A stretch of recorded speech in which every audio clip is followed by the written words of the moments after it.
आप सबको प्रभु यीशु मसीह के नाम में जय मसीह की।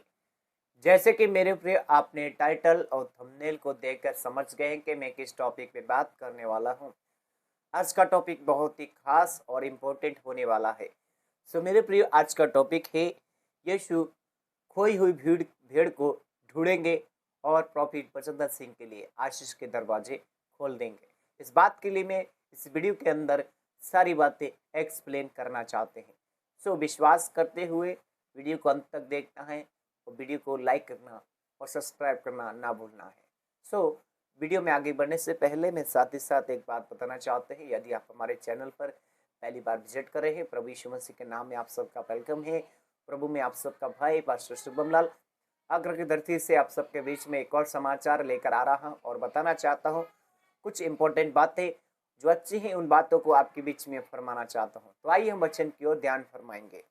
आज का वचन इस प्रकार से कहता है, वचन संहिता 119 के 117 के इस बात को लिखती है, मैं खोई हुई भेड़ की नाई भटका है, तू अपने दास को ढूंढ लाया क्योंकि मैं तेरी आज्ञा को नहीं भूल गया था।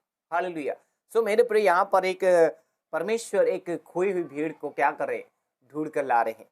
सो मेरे प्रिय यहाँ पर एक विश्वास की आज्ञा मानने वाली भेड़, आज्ञा में चलने वाली भेड़, परमेश्वर अगर एक भेड़ 100 में से भटक जाती तो लेकिन परमेश्वर की जो आज्ञा है उसको परमेश्वर ढूंढ कर लाता है। सो आज मैं कहना चाहते हैं परमेश्वर की आज्ञा है, प्रॉफिट वचनदत्त सिंह के लिए परमेश्वर जरूर उनको लेकर आएंगे और साथ ही साथ परमेश्वर उनके लिए एक आज्ञाकारिता को परमेश्वर देखेंगे, एक विश्वास कार्य को परमेश्वर देखेंगे, एक समर्पण को देखेंगे, एक विश्वास की आज्ञाकारिता, एक समर्पण की आज्ञाकारिता विश्वास के लिए परमेश्वर में आगे बढ़ाकर उनको ऊंचे स्तर पर लेकर जाएंगे। हालेलुया। हम एक और वचन फरमाएंगे, फिलिपियो 2 के 13 में लिखा है, क्योंकि परमेश्वर उसी वही है जिसने अपनी स्वच्छता निश्चित तुम्हारे मन में इच्छा और काम में दोनों बातों की करने के लिए प्रभाव डाला। यहाँ पर मेरे प्रिय, यहाँ पर पौलुस फिलिपी की कलीसिया और वहाँ के विश्वासी को सिखाते हैं कि परमेश्वर की इच्छा उनके मन में हो, परमेश्वर का उपदेश उनके कामों में हो, परमेश्वर का भय उनकी बातों में हो और परमेश्वर का भय रखते हुए परमेश्वर के बातों में प्रभाव हो। सो यहाँ पर हमें एक बहुत ही इम्पोर्टेंट बात सीखने को मिलती है कि हम जो परमेश्वर की व्यवस्था, परमेश्वर के कानून या परमेश्वर के नियम के साथ में, उसकी स्वच्छता के साथ में अपने आप को सुरक्षित रखते हैं या परमेश्वर के नियम से हम अपने मन को डेडिकेट करते हैं या समर्पण करते हैं, उसमें परमेश्वर कार्य करते हैं।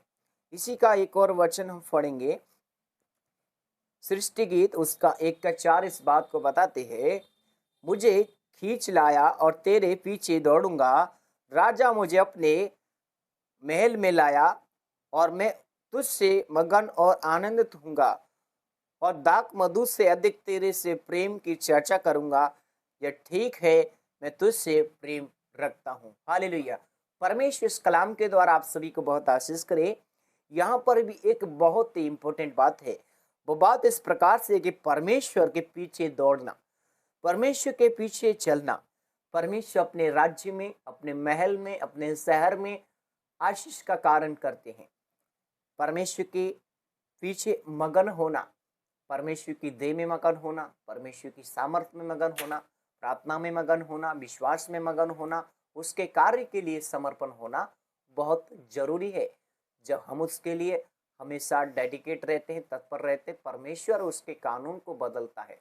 परमेश्वर अपने कानून को कभी नहीं बदलता, लेकिन जब उसके कानून में हम चलते हैं, परमेश्वर उस कानून को बदलता है। कई बार हम अपनी जल्दीबाजी में कुछ ऐसे निर्णय या ऐसे कदम उठाते हैं जो हमारे समझ से बाहर है, लेकिन हम उन सारी चीज़ों को रखकर परमेश्वर के नियम से चले, परमेश्वर के कानून से चले। जिस तरह यहाँ पर सृष्टि गीत इस बात को लिखते हैं कि मैं उसके पीछे दौड़ूंगा। आज मेरे प्रियो, हम किस चीज़ के पीछे दौड़ रहे हैं? या चुगली के पीछे दौड़ रहे हैं या बुराई के पीछे दौड़ रहे हैं? आपका मकसद क्या है? आपका निर्णय क्या है? आप किस चीज़ को हासिल करना चाहते हैं? या चुगलखोर बनना चाहते हैं या चुगलखोरी अपने जीवन में रखना चाहते हैं या एक दूसरे के ऊपर आलोचना करना चाहते हैं, आपका मकसद क्या है? आपको उस बात को समझना, आपका डेडिकेट कैसा है, आपका परमेश्वर के साथ में एक परमेश्वर का जो रिलेशनशिप गॉड के साथ किस तरह आप परमेश्वर से वार्तालाप करते हैं, वो चीज़ें आपके सामने परमेश्वर देखते हैं। सो हमें परमेश्वर का भय रखते हुए परमेश्वर के मार्ग में देख रेख करना है, अपने मन की रक्षा करनी है, परमेश्वर की देह में चर्चा करना है, परमेश्वर के राज्य में उन्नति करना है। हालेलुया। सो हमें भटकना नहीं है, परमेश्वर के राज्य में उन्नति करना है। हालेलुया। परमेश्वर आप सभी को बहुत आशीष करे। सबको जय मसीह की। God bless you all family. मैं आशा करता हूँ कि ये वीडियो आपके लिए बहुत इंपॉर्टेंट रहा है। यदि आप इस वीडियो को लेकर आपकी कोई राय है तो आप मुझे ज़रूर कमेंट कीजिए, ताकि मैं उस सवाल का जवाब आपको दे सकूँगा। परमेश्वर आपको आशीष करे। God bless you.